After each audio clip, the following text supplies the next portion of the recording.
دوستان یه بوگی زدم که گانی داده به من، یک گان خیلی خفن. نمیدونم باگ بوده، شانس بوده، چی بوده، ولی هر چی بوده من زدمش یه هوی داد. حالا میگم بهتون من بوگر رو چطوری زدم. ببینیم خیلی خفن گانش. بریم که فقط با هم ببینیمش گانه رو. بیاره خیلی گانش خفنه دوستان، با اینکه تازه ساختم ولی خفن تر. هر وقت میرم بتل هرچی اول میرم. دوستان حمایت کنید. این اگه میخواید باگشو بگم شاید نگیرید، ولی بازم بهتون باگشو میگم.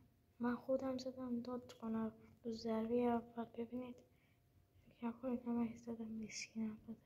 این تازه یه بار مونده فکر کنم اینجا یکی هم دوتا. آره حالا بریم سی پی میده. من که میگم خدا کنه سی پی رو بده.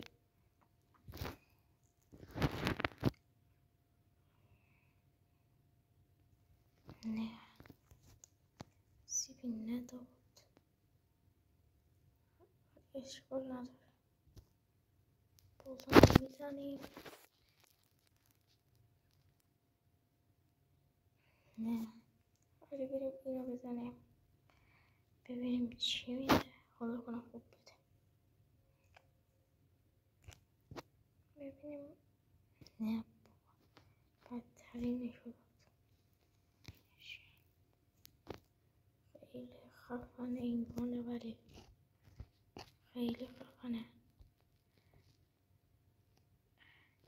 تا ویدیوی بعدی خداحافظ.